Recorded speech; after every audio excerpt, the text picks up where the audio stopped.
बिस्मिल्लाहिर्रहमानिर्रहीम। अस्सलाम वालेकुम। फ़िज़िक्स क्लास 10 चैप्टर नंबर है 16 इलेक्ट्रोमैग्नेटिज़्म। आज हम इसका section A multiple choice question करेंगे।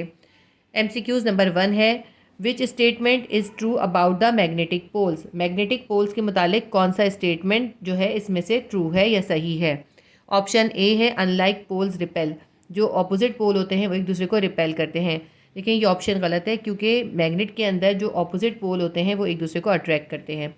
इसी तरह ऑप्शन बी देखते हैं, लाइक पोल्स अट्रैक्ट। जो एक जैसे पोल होंगे वो अट्रैक्ट करेंगे। ये ऑप्शन भी गलत है। एक जैसे पोल हमेशा एक दूसरे को रिपेल करते हैं। तो हमारा ऑप्शन ए और ऑप्शन बी जो है दोनों गलत हैं। ऑप्शन सी क्या है, magnetic poles don't effect each other. Option C में कहते हैं कि मैग्नेटिक पोल्स का एक दूसरे पे कोई असर ही नहीं होता। ये ऑप्शन भी गलत है। Option D, a single magnetic pole does not exist. किसी मैग्नेट के अंदर एक सिंगल मैग्नेटिक पोल नहीं होता, यानी मैग्नेट का एक पोल नहीं होता। तो ये ऑप्शन बिल्कुल ठीक है क्योंकि किसी भी मैग्नेट के अंदर हमेशा दो पोल होते हैं, एक नॉर्थ और एक साउथ। तो सिंगल पोल कभी भी किसी मैग्नेट में नहीं होता। तो यानी कि हम ऑप्शन डी लगाएंगे, a single magnetic pole does not exist. Option D हमारा आंसर है। एमसीक्यूज नंबर 2 है, what is the direction of magnetic field lines inside a bar magnet. Bar magnet के अंदर मैग्नेटिक फील्ड लाइंस की क्या direction होती है। ऑप्शन ए है, from north pole to south pole, north से साउथ की तरफ। ऑप्शन बी है, from south pole to north pole, south pole से नॉर्थ पोल की तरफ। ऑप्शन सी है, फ्रॉम साइड टू साइड, यानी साइड से एक साइड से दूसरे साइड की तरफ। ऑप्शन डी है, there are no magnetic field lines, उनमें कोई मैग्नेटिक फील्ड लाइंस नहीं होती। तो देखिए हमारा जो है ऑप्शन डी इसका आंसर है क्योंकि मैग्नेटिक बार के इनसाइड जो होती है मैग्नेटिक फील्ड लाइंस जो होती हैं वो नहीं होती, और हम कहते हैं मैग्नेटिक फील्ड लाइंस ज़ीरो होती हैं। तो उसके अंदर कोई मैग्नेटिक फील्ड लाइंस की नहीं होती। बार मैग्नेट के बाहर की तरफ मैग्नेटिक फील्ड लाइंस होती हैं और वो होती हैं नॉर्थ पोल से साउथ पोल की तरफ। लेकिन इनसाइड द बार मैग्नेट कोई मैग्नेटिक फील्ड लाइंस नहीं होती। तो ऑप्शन डी है, there are no magnetic field lines. हम ऑप्शन डी को मार्क करेंगे। एमसीक्यूज नंबर 3 है, the presence of a magnetic field can be detected by. Magnetic field की प्रेजेंस हम डिटेक्ट कर सकते हैं किसके ज़रिए। ऑप्शन ए है, स्मॉल मास, बहुत थोड़े से मास से। ऑप्शन बी है, स्टेशनरी पॉजिटिव चार्ज या स्टेशनरी पॉजिटिव चार्ज के ज़रिए। ऑप्शन सी है, stationary negative charge, stationary negative charge के ज़रिए। ऑप्शन डी है, मैग्नेटिक कंपास, मैग्नेटिक कंपस के ज़रिए। देखिए मैग्नेटिक फील्ड लाइंस जो होती हैं वो बहुत आसानी से, जो बहुत कम मिकदार में भी हो तब भी वो मैग्नेटिक कंपस के ज़रिए डिटेक्ट हो जाती हैं। तो हम ऑप्शन डी आंसर लगाएंगे, मैग्नेटिक कंपस। हमारा आंसर है option D, magnetic compass. MCQs number 4 है, if the current in a wire which is place perpendicular to a magnetic field increases the force on the wire. कहते हैं कि एक current carrying wire को जो है एक मैग्नेटिक फील्ड में परपेंडिकुलरली प्लेस किया है, अगर उसकी मैग्नेटिक फील्ड जो है इंक्रीज़ हो जाए तो फोर्स पर क्या होगा, फोर्स पर क्या असर होगा। तो ऑप्शन ए है, इंक्रीजेज, वो ज़्यादा हो जाएगी। ऑप्शन डी है, डिक्रीजेज, फोर्स जो है वो कम हो जाएगी। ऑप्शन सी है, रिमेन्स द सेम, सेम रहेगी। ऑप्शन डी है, विल बी ज़ीरो, ज़ीरो हो जाएगी। तो जब किसी करंट कैरिंग कंडक्टर को जिसको मैग्नेटिक फील्ड में हमने परपेंडिकुलरली प्लेस किया हो, उसकी अगर मैग्नेटिक फील्ड बढ़ जाए तो उसके ऊपर जो फोर्स अप्लाई हो रही होगी वो भी बढ़ जाएगी। तो हमारे पास ऑप्शन ए था, इंक्रीजेज। ऑप्शन ए हम मार्क करेंगे। हमारा आंसर है ऑप्शन ए, इंक्रीजेज। एमसीक्यूज नंबर 5 है, डीसी मोटर कन्वर्ट्स। एक डीसी मोटर जो है वो कन्वर्ट करता है किस चीज़ को। ऑप्शन ए है, mechanical energy into electrical energy, mechanical energy को इलेक्ट्रिकल एनर्जी में। ऑप्शन बी है, mechanical energy into chemical energy, mechanical energy को केमिकल एनर्जी में। ऑप्शन सी है, electrical energy into mechanical energy, electrical energy को mechanical energy में। Option D है, electrical energy into chemical energy, electrical energy को chemical energy में। DC motor में हम इलेक्ट्रिकल एनर्जी सप्लाई करते हैं, वो इलेक्ट्रिकल एनर्जी जो है मैकेनिकल एनर्जी में कन्वर्ट हो जाती है, और मैकेनिकल एनर्जी की वजह से जो उसके अंदर एक लूप होता है, कंडक्टर का जो लूप होता है वो तेज़ी से मूव करता है।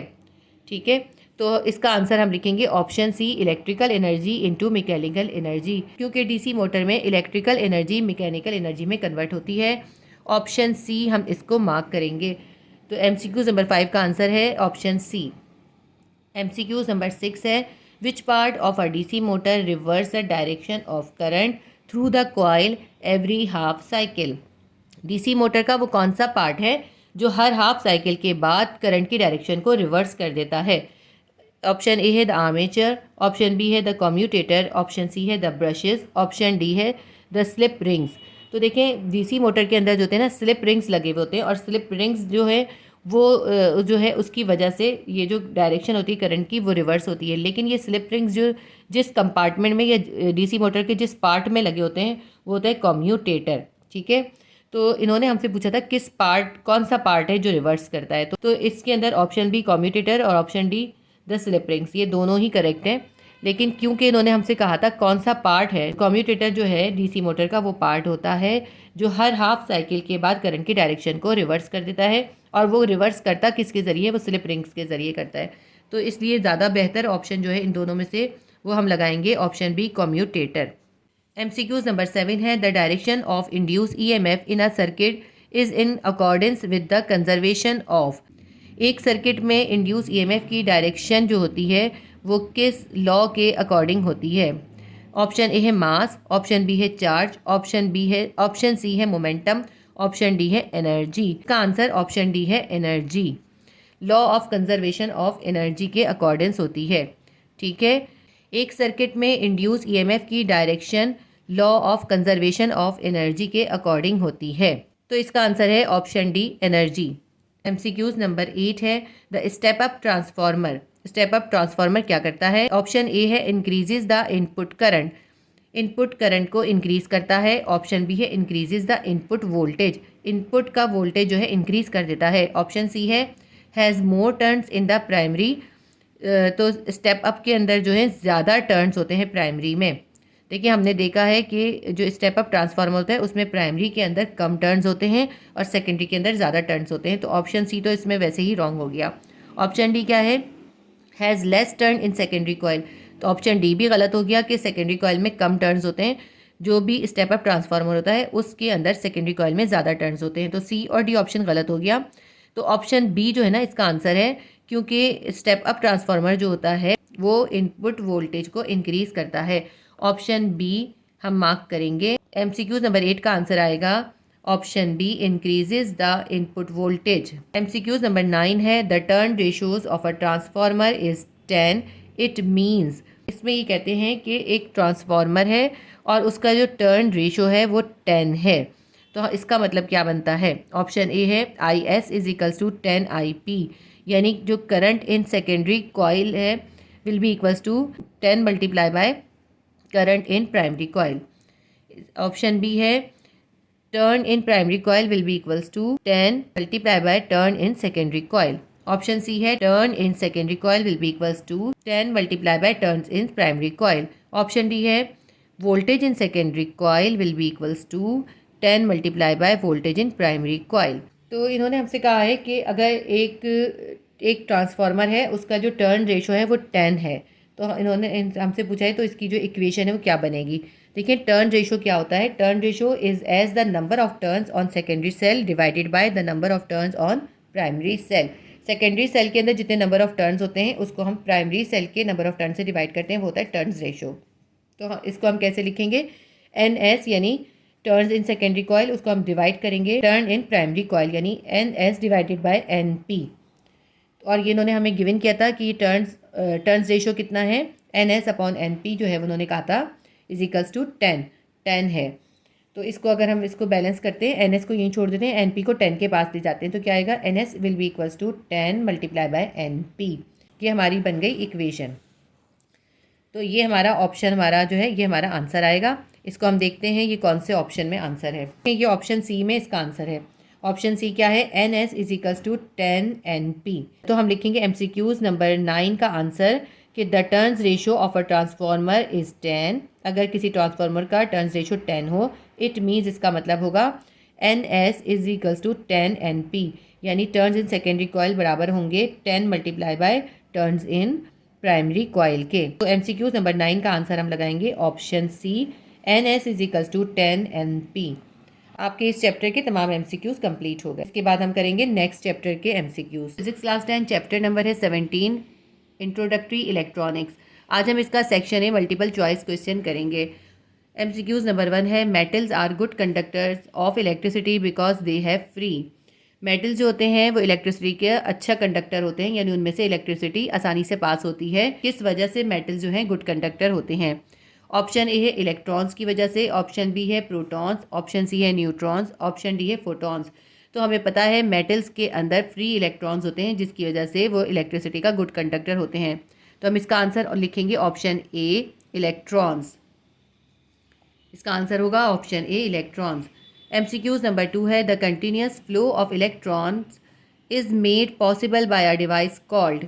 इलेक्ट्रॉन का जो कंटिन्यूस फ्लो है वो इस डिवाइस की वजह से पॉसिबल होता है। हमें डिवाइस का नाम बताना है। ऑप्शन ए है कैथोड, ऑप्शन बी है इलेक्ट्रॉन गन, ऑप्शन सी है एनोड, ऑप्शन डी है फिलामेंट। तो इसका आंसर है इलेक्ट्रॉन गन। इलेक्ट्रॉन गन की वजह से जो होता है इलेक्ट्रॉन का कंटिन्यूस फ्लो होता है। MCQs नंबर 3 है the electric field can B detect. Option A है फोटॉन, ऑप्शन बी है न्यूट्रॉन, ऑप्शन सी है प्रोटॉन, ऑप्शन डी है इलेक्ट्रॉन। इसका आंसर है option D electron. MCQs number 4 है if the direction of a magnetic field is reversed the direction of force is. Magnetic field की direction अगर reverse हो जाए तो फोर्स की डायरेक्शन कैसी होगी? ऑप्शन ए रिवर्स्ड, यानी फोर्स भी रिवर्स हो जाएगी। ऑप्शन बी है नॉट रिवर्स, फोर्स रिवर्स नहीं होगी। ऑप्शन सी है मे और मे नॉट रिवर्स, हो भी सकती है रिवर्स और नहीं भी हो सकती। ऑप्शन डी है नन ऑफ दीज, इनमें से कोई भी आंसर नहीं है। तो इसका आंसर हमारे पास है ऑप्शन ए रिवर्स्ड। जब मैग्नेटिक फील्ड की डायरेक्शन जो होती है रिवर्स हो जाती है तो फोर्स की डायरेक्शन भी रिवर्स हो जाएगी। एक के चेंज होने से दूसरी डायरेक्शन भी चेंज होगी क्योंकि दोनों एक दूसरे का परपेंडिकुलर होती हैं।